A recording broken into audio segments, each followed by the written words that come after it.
آج کچھ اہم چیزیں آپ کے سامنے رکھنا چاہتا ہوں. میں کتاب پڑھ رہا تھا امام غزالی رحمۃ اللہ تعالی علیہ کی، اس میں بہت اہم چیزیں آپ نے بیان فرمائی. اللہ کے ناراض ہونے کی نشانیاں کیا ہیں؟ بندہ کیسے پتا کرے کہ اس کا رب اب اس سے راضی ہے یا ناراض ہے؟ یہ بہت اہم چیز ہے میرے عزیزو. اللہ کریم بندوں سے راضی ہے یا ناراض ہے، یہ کیسے پتا چلتا ہے؟ اس کی کچھ نشانیاں بزرگوں نے فرمائی، حتیٰ کہ حدیث پاک میں بھی ملتی ہیں. رسول کریم صلی اللہ علیہ وسلم سے بھی پوچھا گیا، اور پھر مولا علی کرم اللہ وجہہ الکریم کے اقوال بھی ہیں. آج ہمیں ان چیزوں کی طرف خاص نظر کرنے کی ضرورت ہے. اگر وہ چیزیں پتہ چل جائے تو ہو سکتا ہے انسان اپنے آپ کی اصلاح کر لے اور اس میدان سے نکل آئے. کیونکہ غفلت میں کبھی ایسا ہوتا ہے کہ اسے لگ رہا ہے میں جو چل رہا ہوں صحیح چل رہا ہوں، سب تو ٹھیک ٹھاک ہے، لیکن بسا اوقات ایسا ہوتا ہے کہ وہ اتنے غلط راستے پر ہے کہ رب تعالیٰ کی ناراضگی اس کے ساتھ ہے. حدیث پاک میں اگر پوچھا گیا تو حدیث میں ایک لفظ سب سے زیادہ ہے، کئی حدیثیں ہیں. ابن ابی دنیا میں یہ حدیث منقول ہے. حضور پاک صلی اللہ علیہ وسلم نے فرمایا، اللہ کے ناراض ہونے کی سب سے بڑی نشانی یہ ہے کہ جب تم میں سے سب سے برے لوگوں کو تم پر وہ حاکم بنا دے تو سمجھ لو کہ اللہ قوم سے ناراض ہے. برے لوگ، آج تو یہ تو لوگوں میں زبان زد ہو گیا ہے جملہ کہ حاکم جو ہوتے ہیں وہ گنڈے ہوتے ہیں، موالی ہوتے ہیں، جو سیاست میں جاتے ہیں، حکومت کرتے ہیں، وہ سب کے سب چھٹے ہوئے بدماشوں میں سے آتے ہیں. ایک طرح سے لوگوں میں ایک بات مشہور ہے، اور اس کو تو اب نارملی لیا جا رہا ہے. کوئی اچھا آدمی جاتا بھی ہے تو اس کو پوچھا جاتا ہے تجھے کیا ہو گیا کہ تو اس میدان میں آ گیا. حالانکہ یہ میدان اتنا بدنام ہوا ہے تو اس کو آپ نارملی نہ لیں، بلکہ رسول پاک صلی اللہ علیہ وسلم فرماتے ہیں اللہ کے ناراض ہونے کی یہ نشانی ہے. اور دوسری نشانی فرمایا کہ جب اللہ کریم ناراض ہوتا ہے تو بارشوں کو روک لیتا ہے، بے موسم بارش آنے لگتی ہے. اگر بغیر موسم کے الگ الگ انداز سے بارشیں آنے لگ جائیں تو سمجھ لو کہ رب تبارک و تعالیٰ کی غضب کی نشانی ہے اور اس کے ناراضگی کی نشانی. پھر تیسری چیز اسی حدیث میں یہ فرمایا گیا کہ رب تبارک و تعالیٰ لوگوں کے رزق سے برکت ختم کر دیتا ہے، اس کی ناراضگی کی یہ نشانی ہے. اب برکت ختم ہونے کے طریقے بہت سارے ہیں، اب اس کو میں آپ کو بتاتا ہوں. لیکن مجھے جو بات بہت اہم لگی اور دل پر لگی، مولا علی کرم اللہ وجہہ الکریم ایک بار بیٹھے ہوئے تھے، تسبیح پڑھ رہے تھے. ایک شخص آیا اور بہت بپھرا ہوا تھا، پریشان حال تھا. دروازہ کھٹکھٹایا، اندر آیا. مولا علی کرم اللہ وجہہ الکریم نے پوچھا کیا بات ہے، کیوں اتنا پریشان ہے؟ کہا کہ میں لٹ گیا، اتنا برباد ہو گیا ہوں، میں کیا کروں، مجھے کچھ سمجھ میں نہیں آتا. یہ کئی لوگوں کی زندگی میں چلتی ہوئی بات میں آپ کے سامنے رکھ رہا ہوں. آج سے 14 صدی پہلے یہی سیم مسئلہ لے کر کے آیا جو آج بہتوں کے ساتھ یہ چل رہا ہے. پوچھا آپ نے کیا ہوا ہے؟ کہا اچھا خاصا میرا بزنس چلتا تھا، اچانک رک گیا. اچھی خاصی تجارت تھی، مال بہت آتا تھا، سب اچانک بند ہو گیا. اب تو پوزیشن یہ، حال یہ ہے کہ جس چیز میں ہاتھ لگاتا ہوں نقصان ہی ہوتا ہے. اور اس نے یہ بھی کہا کہ اگر میں سونے کو بھی ہاتھ لگاؤں تو ایسا لگتا ہے مٹی بن جائے گی. ساری چیزیں ختم ہو گئی ہیں. وہ رویا جا رہا تھا اور کہا کہ مجھے اس کا سبب نہیں پتا ہے، کیا ہو رہا ہے کیا نہیں ہے. مولا علی کرم اللہ وجہہ الکریم نے ایک ہی چیز فرمایا، کہا کہ میں تیرے سبب کو پہچان لیا. یہ جو چیزیں ہو رہی ہیں تیرے ساتھ، میں تیرے سبب کو پہچان لیا. کہا کیا ہے؟ کہا کہ رب تبارک و تعالیٰ تجھ سے ناراض ہے ان گناہوں کی وجہ سے جو تو جان بوجھ کر کنٹینیو کرتا ہے، روزانہ جاری رکھا ہوا ہے. میرے عزیزوں، لوگوں کے ہاں آج یہ سب چیزیں ہیں، لیکن وہ اس چیز کی طرف نہیں آتے کہ کون سے گناہ ان کے ساتھ چل رہے ہیں. جب بندہ گناہوں پر مصر ہو جاتا ہے، اصرار کا مطلب کنٹینیو کر رہا ہے، تو یہ نشانی ہے. خاص طور پر مولا علی کرم اللہ وجہہ الکریم نے فرمایا کہ اس کا رب اس سے ناراض ہے. اللہ ناراض ہے, اس کو توبہ کی توفیق نہیں مل رہی ہے, اس کو باز آنے کا موقع نہیں مل رہا ہے. اس نے پوچھا کہ میں کیسے پتہ کروں کہ کون سے گناہ چل رہے ہیں اور کن گناہوں کی وجہ سے میرے رزق کی برکت ختم ہو رہی ہے. حضرت مولا علی کرم اللہ وجہہ الکریم نے فرمایا کہ تجھے پتہ ہے, احساس کرنا ہوگا, احتساب کرنا ہوگا. کچھ چیزیں ایسی ہیں جن کو تو روز کر رہا ہے. اگر فجر کی نماز کے لیے نہیں اٹھتا ہے, نماز نہیں ہوتی ہے تیری, تو یہ تو گناہ کبیرہ ہے.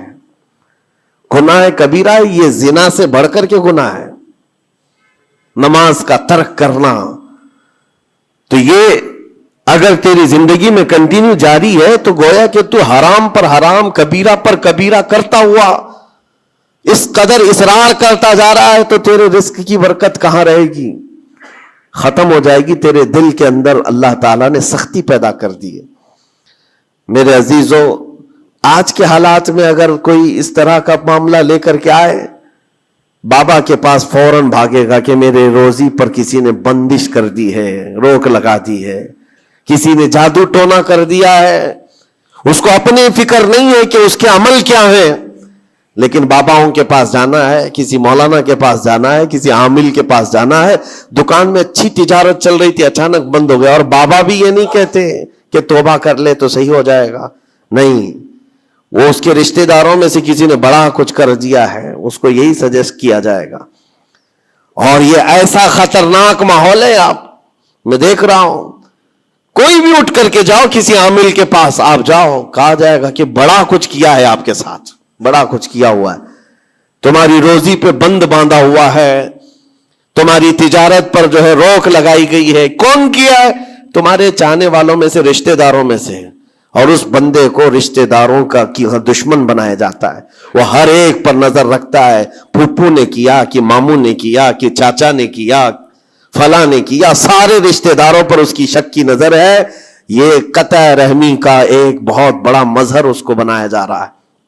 کتنے گھروں کو اس طرح باباؤں نے توڑ رکھا ہے, اور انجانے میں یہ دماغ میں یہی بیٹھا کر کے رکھا ہے کہ نہیں, میری روزی پر انہوں نے بندش باندھی ہے. یقین کے ساتھ کسی کو نہیں معلوم. کاش یہ اگر اس کو بتائے ہوتے, یہ 99% جن کو تکلیفیں ہیں ان کی روزی کے معاملات, ان میں سے 99% کے حالات ایسے ہیں کہ فجر کی نماز نہیں پڑھتے. یہ کسی کو توفیق نہیں ہوتی, کسی بابا کو, کسی عامل کو, کہ ان کو تنبیہ کریں. فجر کی 2 رکعات رزق کے کئی دروازے کھول دیتی ہے.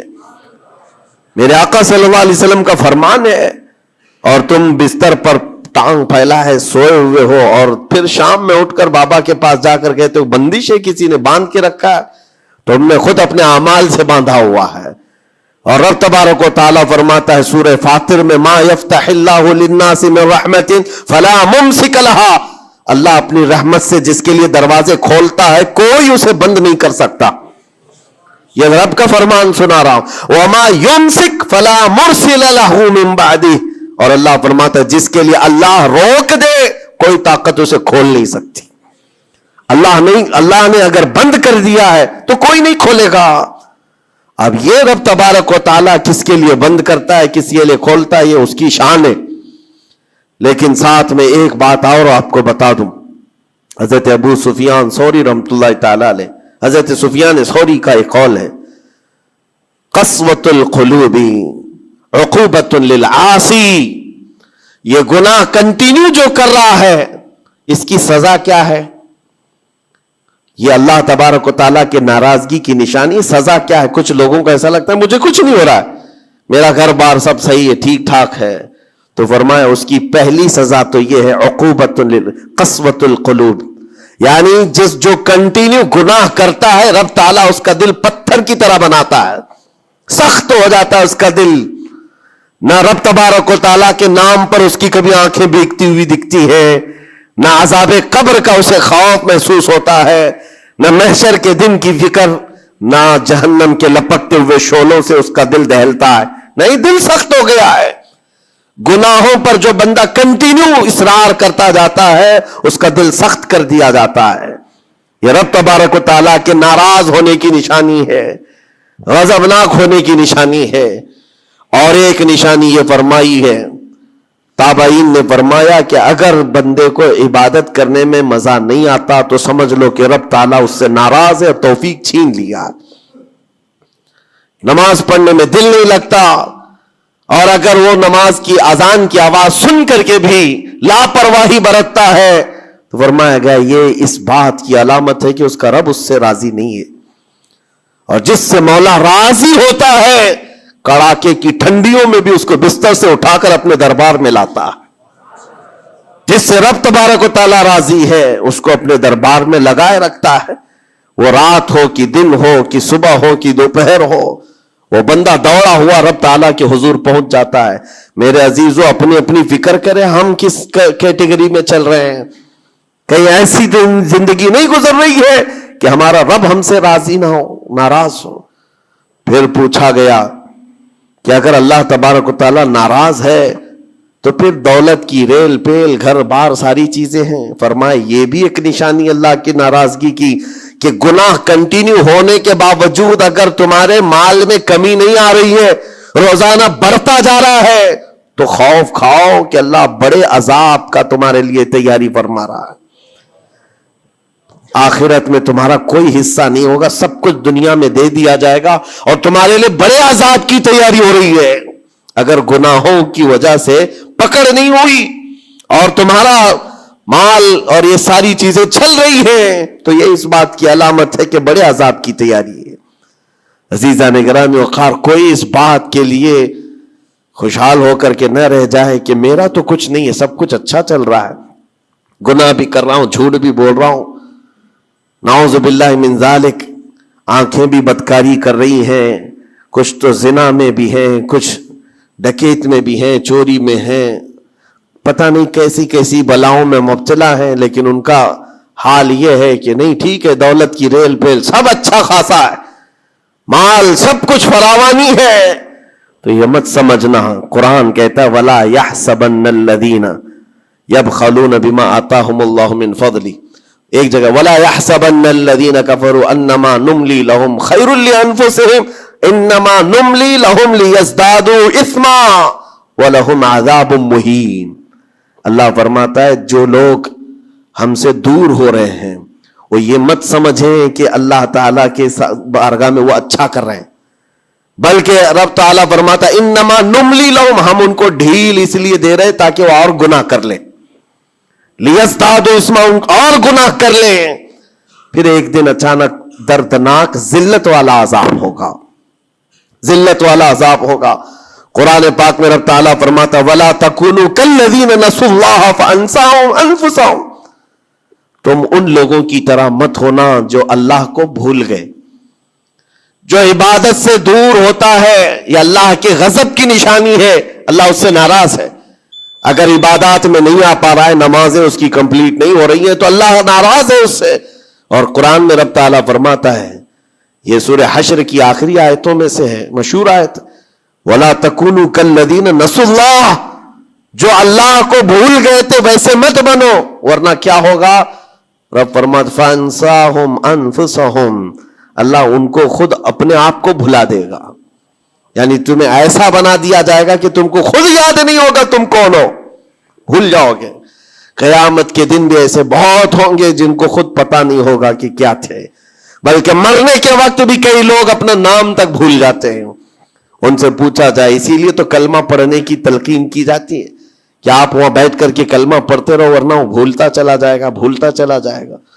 ایسی کیفیت میں آتا ہے بندہ کہ وہ خود اپنے آپ کو بھول جاتا ہے۔ اور رب تعالیٰ فرماتا ہے کہ جن لوگوں نے اللہ کو بھلا دیا اللہ ان کو بھلا دے گا خود کا، ان کی ذات ایسی بن جائے گی کہ وہ خود اپنے آپ کو بھول چکے ہوں گے۔ عزیزان گرامی وقار، جو نشانیاں بتائی گئی ہیں ان کو چن چن کر کے دیکھو، کہیں میری زندگی میں آ تو نہیں گئی ہیں۔ دل کا سخت ہونا یہ بہت بڑی علامت ہے، اور دل سخت ہے یہ کیسے پتا چلے؟ فرمایا گیا کہ مسجد میں اگر زیادہ دیر بیٹھنے کی خواہش نہیں ہوتی ہے تو دل کالا ہے، اگر قرآن پڑھنے میں دل نہیں لگتا ہے تو دل سخت ہو چکا ہے۔ اٹھاؤ قرآن ہاتھ میں، دیکھو کتنی دیر پڑھ سکتے ہو، اور موبائل کو گھنٹوں چلا سکتے ہو. موبائل کی اسکرین پر تم آنکھیں جمائے بیٹھے رہتے ہو، جبکہ اسی موبائل میں قرآن بھی ہے لیکن وہ کھلتا نہیں ہے. اور قرآن اگر نہیں کھل پا رہا ہے تم سے، اور صفحہ دو صفحہ نہیں پڑھ پا رہے ہو، تو تمہارا دل کالا ہو چکا ہے، دل سخت ہے. یہ 3 علامتیں تو مشہور ہیں. فرمائی گئی کہ اور تیسری بات یہ ہے کہ تمہارے جیب میں پیسے ہوں اور کوئی سائل اور فقیر آیا اور تم اس کے لیے صدقہ نہیں کر پا رہے ہو تو دل تمہارا پتھر ہو چکا ہے. یہ دل کے سختی کی علامت ہے. اور قسوۃ القلوب عقوبۃ للعاصی، یہ کہا گیا ہے دل کا سخت ہونا یہ تو رب کی طرف سے بہت بڑی سزا ہے، بہت بڑی سزا ہے. گنہگار کی سزا یہاں سے شروع ہوتی ہے. اور پھر آپ کو ایسا لگ رہا ہوگا کہ دل سخت ہو گیا ہے تو کیا ہوگا، اس کو ہلکے میں نہ لیں، ہلکے میں نہ لیں. فرمایا گیا کہ جب دل سخت ہو جاتا ہے تو بندہ کفر تک بھی جا سکتا ہے، کفر تک بھی جا سکتا ہے. دل کی سختی اس کو کفر بھی لے جاتی ہے. بلکہ بزرگوں نے یہاں تک فرمایا کہ جب بندے کا دل سخت ہو جاتا ہے تو اس کے نزدیک ماں سے زنا بھی ہلکا لگتا ہے، بیٹی سے زنا بھی اس کے لیے ہلکی چیز ہے. دل سخت ہے تو جانوروں سے زیادہ ذلیل کام کرنے کو بھی آسان سمجھتا. دل کی سختی اس کو بھیانک گناہوں کی طرف لے جاتی ہے جس کی سوچ بھی نہیں کر سکتے. اسی لیے میرے عزیزوں، وہ دل کی سختیاں آنے سے پہلے اپنے رب کو راضی کر لیں، وہ رحمان کو راضی کر لیں. آج کے ان حالات کو دیکھ کر کے یہ سب محسوس ہونے لگتا ہے کہ کہیں رب ناراض تو نہیں ہے بندوں سے. دعائیں کثرت سے ہوتی ہیں، ہماری دعائیں کہاں جا رہی ہیں؟ اور ظالموں کا ظلم بڑھتا چلا جا رہا ہے. شرین اور فسادی لوگوں کو ہماری گردنوں پر حاکم بنایا گیا ہے. یہ سب رب تعالیٰ کے غضب کے علامات ہیں. اجتماعی توبہ ہو، اور توبہ کا بھی مطلب یہ نہیں ہے کہ دونوں گال پہ ہم تھپڑ مار کر کے نکل جائیں. زندگی پر اس توبہ کے اثرات کا اظہار ہونا چاہیے. آج رات کو توبہ کیا ہے، رب تعالیٰ کے حضور سچی توبہ کیا ہے تو کل اس کی زندگی میں تبدیلی تو آئے. رات بھر توبہ کرتا رہا اور فجر میں سو رہا ہے تو کوئی تبدیلی نہیں آئی، یعنی تم نے دل سے اللہ کی بارگاہ میں توبہ ہی نہیں کیا ہے، نہ ہی تمہارے چال چلن میں کوئی فرق آیا. یہ توبہ نہیں ہے. تھپڑ تو 1000 بار مار لو، اس کو توبہ نہیں کہا جاتا. توبہ عزم مصمم کا نام ہے، اور اللہ تبارک و تعالیٰ کو راضی کرنے والی توبہ وہی ہے جو عزم مصمم کے ساتھ ہوتی ہے. جانتے ہو سیدنا عمر فاروق رضی اللہ تعالیٰ عنہ، ان کا دور وہ ایک ایسے رعب و دبدبے کا دور ہے. ایک شخص ایک دکان سے یا گھر سے شراب کی بوتل لیا اور نکلا باہر. شراب کی بوتل لے کر کے حضرت عمر فاروق رضی اللہ تعالیٰ عنہ راستے پر آ رہے تھے، آپ کی نظر پڑ گئی، اس نے بوتل چھپا لیا. شراب کے ساتھ پکڑا جاتا، ابھی کوڑے بھی مارے جاتے اور ذلیل بھی ہوتا. حضرت عمر جیسے بڑھتے آ گئے، اس کی ہیبت بھی بڑھتی چلی گئی. کیا ہوگا کیا ہوگا، بچ بچا کے نکل جاؤں نہیں، لیکن سیدھے وہ سامنے آ کے کھڑے ہو گئے. کہا کہ کہاں سے؟ کہا یہیں سے آ رہا ہوں. کیا ہے جس کو تم بغل میں چھپائے جا رہے ہو؟ جس چیز کو چھپا رہا تھا اسی چیز کا سوال کیا انہوں نے. اس بندے نے کہا کچھ نہیں امیر المومنین، دودھ کی بوتل ہے، دودھ کی بوتل ہے، میں چھپایا ہوا ہوں، آپ آ رہے تھے آپ کی عظمت میں. حضرت عمر فاروق رضی اللہ تعالیٰ عنہ کی دوربین نظر جانتی تھی. آپ نے کہا دودھ کی بوتل ہو تو چھپانے کی ضرورت کیا ہے، نکالو باہر. اب اس کے ہاتھ اتنے کانپنے لگ گئے ڈر کے مارے کہ وقت کا وہ امیر المومنین کھڑا ہے جس سے قیصر و کسریٰ بھی تھر تھراتے ہو. اب ان کے سامنے کیا بہانہ کیا جا سکتا ہے؟ اس نے بغل میں سے آہستے سے بوتل نکالی، آپ کے سامنے سر جھکا کر پیش کیا. حقیقت میں وہ دودھ کی ہی بوتل تھی، دودھ کی ہی بوتل تھی. یہ دیکھ کر اس کا سر چکرا گیا.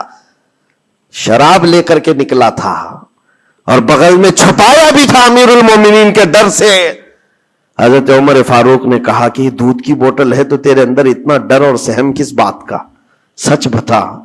رونے لگ گیا، آپ کا دامن پکڑ کر کے کہا امیر المومنین سچ بتاؤں تو شراب کی بوتل لے کے نکلا تھا، لیکن جیسے ہی آپ پر نظر پڑی دل اتنا پسیج گیا، میں اندر سے رحمان کو پکارا، اے رب کریم آج تو عمر کے سامنے میری عزت بچا لے, کبھی ہاتھ نہ لگاؤں گا, شراب کبھی نہیں پیوں گا.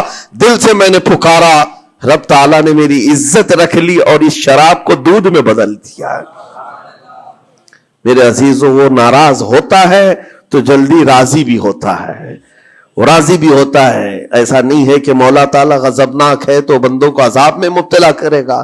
ایک دعا کرو, ایک دعا کرو رب تبارک و تعالیٰ کی بارگاہ میں, جو مجھے بڑی لگی دل کو, جو میں آپ کے سامنے شیئر کر رہا ہوں.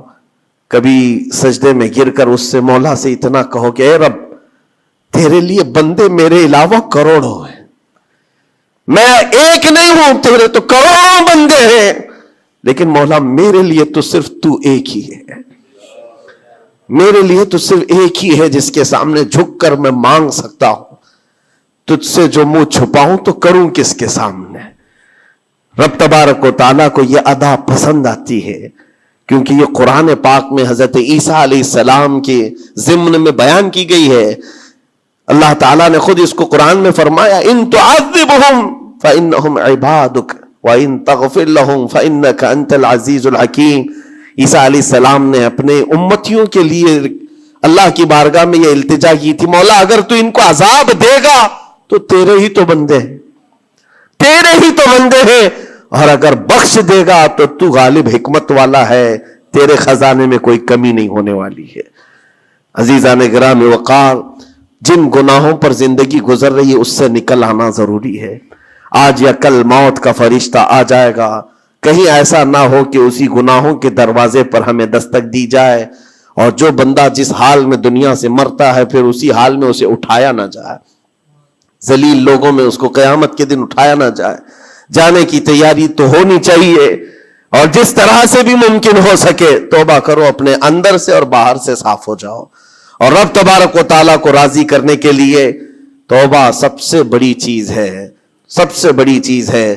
میرا رب فرماتا ہے قرآن پاک میں, لا تقنطوا من رحمت اللہ, اللہ کی رحمت سے مایوس نہ ہو, وہ سارے گناہوں کو معاف کرے گا, بے شک اللہ غفور و رحیم ہے.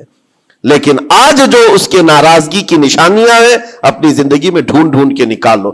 اگر مجھ سے عبادت نہیں ہو رہی تو میرا رب ناراض ہے مجھ سے, میرے گھر میں تجارت پر روک لگی ہے تو میرا رب ناراض ہے, اور اگر مال و دولت کی کثرت ہے لیکن گناہ مجھ سے نہیں چھوٹ رہے ہیں تو پھر تو اللہ تعالیٰ ایک بڑے عذاب کی تیاری میں ہے. رب تبارک تعالیٰ ایک بڑا عذاب میرے لیے تیار رکھا ہے, بڑا عذاب میرے لیے تیار رکھا ہے. میرے ان گناہوں کی وجہ سے وہ سب کچھ مجھے دنیا میں دے رہا ہے. یہ ڈر کی بات ہے. اللہ تبارک و تعالیٰ کی بارگاہ میں دونوں چیزیں رکھے, اس کی بخشش کی امید بھی اور اس کے پکڑ کا خوف بھی. اور اس خوف اور امید کے بیچ میں جینے کا نام ایمان کی زندگی ہے. اللہ کریم ہم سب کو اس ایمان کی زندگی عطا فرمائے. رب تبارک و تعالی ہم سب کو اپنے غضب سے دور رکھے, اس کی ناراضگی سے ہمیں دور رکھے. اللہ اے رب کریم اس وقت تک ہمیں تو دنیا سے نہ اٹھا جب تک تو ہم سے راضی نہ ہو جا. اے اللہ جب تک تو ہم سے راضی نہ ہو جا, اے اللہ جب تک تو ہم سے راضی نہ ہو جا.